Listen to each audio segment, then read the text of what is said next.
Hello guys, may mga kamatis pala kaming dumating at itong kamatis na ito hindi na galing sa Palawan. Ito ay galing na sa ibang lugar at sumakay pa ito ng barko at ang iba sa eroplano, yung nagmamadali pili sa eroplano. Ito sa amin guys is eroplano guys, sinakay pa ito kasi nga nagkakaubusan na ng kamatis dito sa Palawan guys. Pumili ako ng 3 cartons guys. Ayun ang aking kamatis, sana matibay na kamatis ito at hindi agad mabulok kasi may mga kamatis guys na mahihinang klase at mabilis masira at mabulok.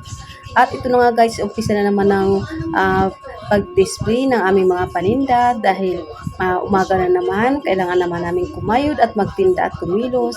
Ito ang gaganda naman ng aking mga talong, makikintab talaga siya guys at fresh na fresh like me. O, di ba? O, minsan-minsan ay tayo ay magpapatawa at magpapacharot-charot lang guys.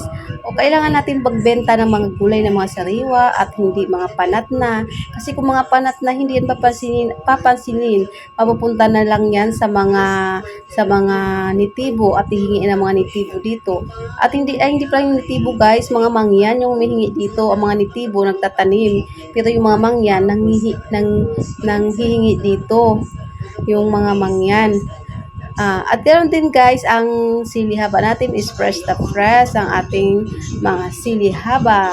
At then meron tayong ampalayang mapait at may ampalayang hindi masyadong mapait. Ang ampalayang mapait guys ay kulay green na green at yung ampalayang hindi masyadong mapait ay yung klaseng ng ampalaya na kulay puti at mistisa. At ito naman guys is meron naman tayong patola, fresh na fresh din ang ating patola. At ang kinis at ang ganda, kasing kinis ng aking mukha at pagmamahal ko sa iyo. Oh, charot lang guys, para matawa naman kayo. Oh my gosh.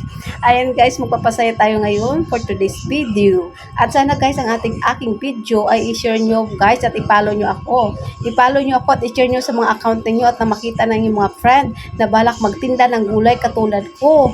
Yung mga walang hanap buhay, ng mga nanay na sa bahay lamang nag-aalaga ng anak, pwede po kayo magtinda-tinda dyan sa bahay nyo ng mga gulay-gulay at kung ano-ano para lang may mapagkakitaan kayo at dagdag income to at dagdag kita para sa mga mister ninyo, o di ba? O di ba kailangan lang diskarte sa buhay para lang magkaroon ng kahit paano kakarampot na kinikita. At yung ating kalamansi, siyempre hindi kumpleto ang araw nang walang mga lamas-lamas. Kung may sili, siyempre may kalamansi at kung may kalamatis, siyempre kumpleto lahat yan. May bawang at sibuyas at para ang tao ay dyan na sa'yo mamimili. At ang yan na nga, nakikita nyo ang ating mga kamatis, ang ating sili at ang kalamansi ay kumpleto guys at fresh na fresh. At ito na nga guys ay mga mangga na mga medium size sa aking display. Karamihan sa mga mangga ngayon guys ay may mga black bags. Ano man tawag yan? Black bags. Maraming mga mangga ngayon na may mga itim-itim ang loob. Pag pili ako, ang ganda-ganda ng labas, pero ang loob, bulok na pala. Parang yung kaibigan mo na ang ganda ng panlabas, pero ang ugali, bukhang bulok na. Charot lang guys. At yan siya guys, ang ating mango. Sakto lang ang laki, hindi siya ganun kalaki kasi nga ubos yung mga large na mango ngayon, na mangga ngayon. O di ba, nagpapa-itchos-itchos naman ako ng mga salita ko. At sana maintindihan yung aking mga sinasabi guys. At ganun. At ito guys, ang ating mangga ay napakamura lamang guys. 90 per kilo. 90 per kilo ang ating mangga for today's. At iba-iba rin yan guys, kaya ganyan malababa lang kasi hindi siya ganun kalaki. Pero mas gusto ko sana guys, kung may mga manggang malalaki kasi yun ang mas mabenta. Hinahanap-hanap na aking mga suki, yung mga mangga na malalaki, yun ang gusto nila. Ayaw kasi nilang kumain, ayaw nilang kumain ng maliliit, ayaw nilang mabitin. Gusto nila pag kumain sila, yung sold agad sila, yung malalaki agad. Mahilig sila sa malaki guys, parang ako. Oh lala! Joke. Charot-charot lang yan guys. Ito naman ang ating saging na pundan. Ito mahilig ito matatanda, lalo-lalo na ang nanay ko mahilig sa pundan na saging. At ang gustong-gusto niya ngayon yung mahiba pa lang, ayaw niya ng hinog.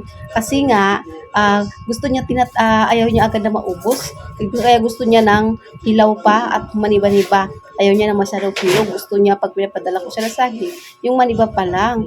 O ayun na guys, dumarating ang aking suki at bibili ng kamatis ba ito o sitaw. Ayan na, bumubulot na sa kanyang pambayad kasi umaga pa lang bawal ang utang. Charot!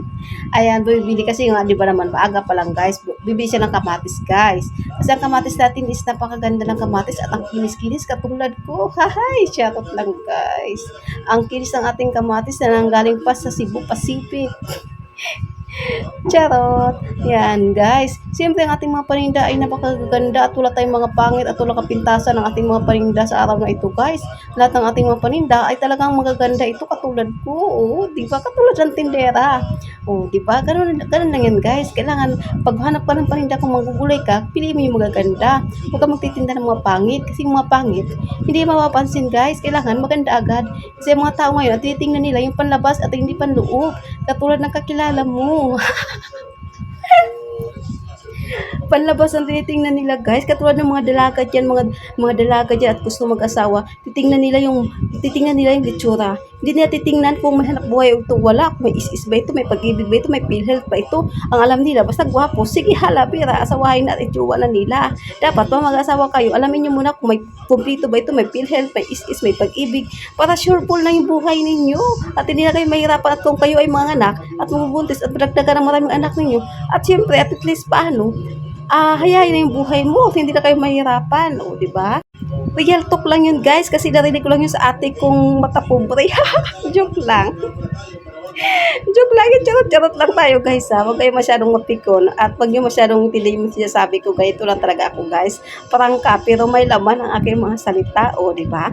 At kaya huwag kayong basta-basta mag-judge ng mga tao kasi yung karamihan kasi sa mga tao dati, marami na nag-judge sa akin ng mga tao na ito daw, ito si Snooki, walang marating, kahit anong mangyari, walang marating po sa buhay. Pero yung mga nagsabi sa akin ng 3 taon na yun, hanggang ngayon, ganun pa rin ang buhay nila, mas malala at mahirap pa sa akin. Oh my God. At least ako kahit pa paano, nakakain ng 3 bis, 4 na bis sa isang araw at kung anong gusto ko kainin, makain ko. Hindi katulad ng iba na nalalait na yan, wala nang ginawa kundi magparitis ng mabuhay ng iba. O, di ba? O, ang ganda-ganda ng aking mga paninda, kasi ganda ko, ang talong ko ang kinis-kinis, kasing kinis ng aking mukha. O, charot lang, guys. O, di ba? Ganyan lang tayo, mag-happy-happy lang tayo. Huwag kayo masyadong maging palaki-amira sa Huwag kayo masyadong makialam ng buhay ng ibang tao. Ganun, guys, nabubulol-bulol na ako, guys, pasensya na kayo, guys. At yan, ako'y magsisipag ngayon sa araw na ito at ako'y maglinis ng aking bawang at sibuyas dahil na wala akong katulong sa araw na ito at wala naman talaga akong katulong at wala akong pambayad. Kaya ako magsisariling sikap na magdi-display ako lahat ng mga kanto-kanto ay aking lagyan ng bawang at sibuyas para walang aking mga suki, lahat ng lingon nila, at mapapabili talaga sila at hindi na sila makakalipat sa ibang tindahan, o, di ba? At ito nga sa harapan ng tindahan ko, lalagyan ko naman ng bawang at sibuyas o para bawat tingin nila, o may sibuyas at bawang, hindi na sila makakalipat sa kabilang tindahan, o, di ba? Ganun lang yun, guys. Diskarte lang ito, diskarte malupit.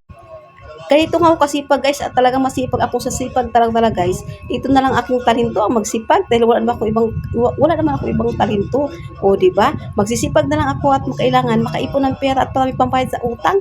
Kasi ang mga negosyante hindi maiwasan may mga utang. Hindi ako maniwala ng negosyante na walang utang. Ang mayayaman nga may mga utang sa mga bangko at lalaki at milyon-milyon pang utang. Ano pa kayo itong mga tindira tayo dito sa palengke, nagtitira sa palengke, may mga utang sa mga Bombay.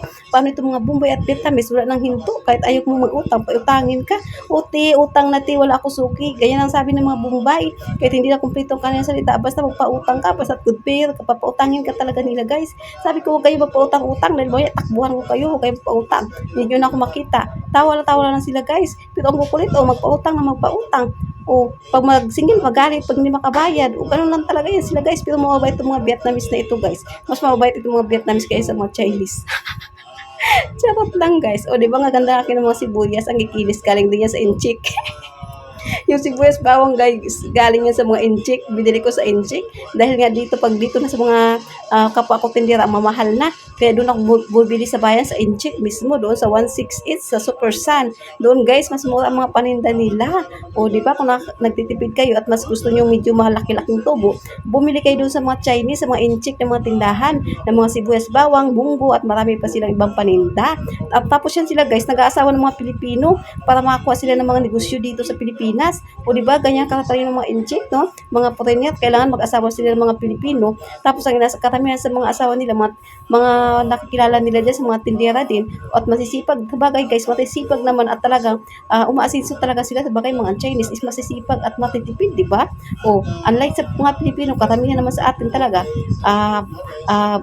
wala namang sinabi, may mga trabaho pero minsan mga tamad, di ba? So, hindi naman pare-pares ang tao, guys.